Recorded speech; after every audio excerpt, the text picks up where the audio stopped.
Example, budget. Heather has graduated college and currently works as a nurse for a rural medical group. Her net monthly income from that job is $3,765.40. She also works part-time on the weekends, earning another $672 per month.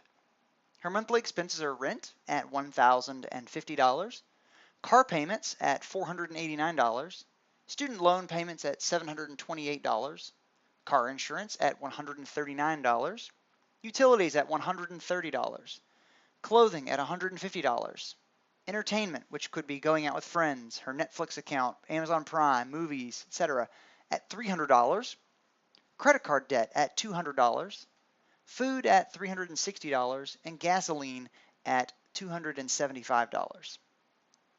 Create her budget in a table, compare the total income to total expenses, and determine how much excess income per month she has or how much she falls short by each month. The table to the right shows the income and expenses from that previous slide. We've listed the income sources and the amount, and then also the expenses and the amount, tallying these side by side in columns.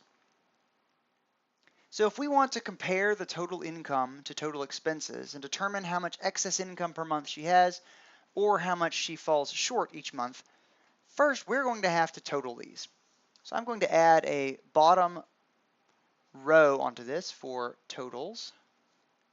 Actually, let's just say here, total income. So if we add the amounts that are in the income column, those are the $3,765.40 and the $672 from being part-time. If we add those two together, we come up with a total income of $4,437.40.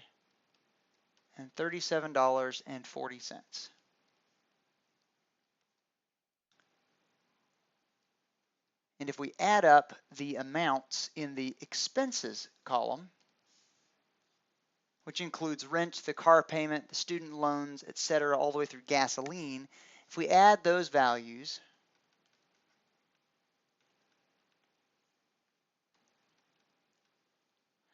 we get a set of total expenses of $3,821. So we need to subtract the income minus the expenses in order to find any excess or whether there's a shortcome or shortfall. So if we subtract $4,437.40 minus $3,821,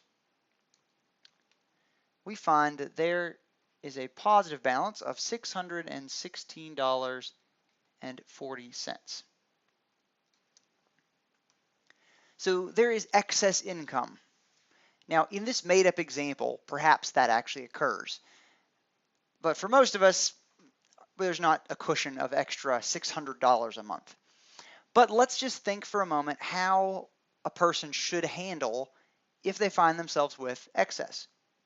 You might notice in the expense column, this person did not have setting aside money in savings, right, for when catastrophic things happen, right? We need to have an emergency fund of some sort. That would be a really good choice, be to set money aside that way.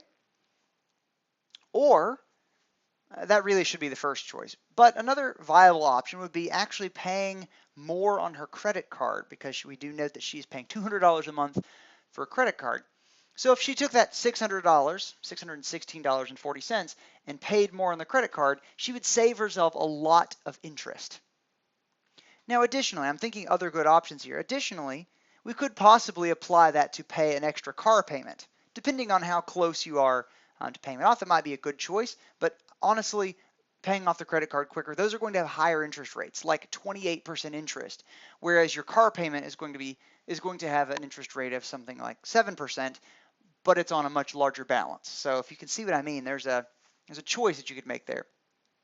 Additionally, we could also see for her future, this was Heather, this was for her future, we could also think about possibly setting aside money after our emergency fund to saving up for a home, because we see that she's renting and paying $1,000 in rent. she might be able to afford a home that actually would cost a similar amount but be gaining equity. So those are some thoughts as far as budgeting goes. And you are going to follow this up by completing the finance project, which requires looking at a budget, doing very similar calculations.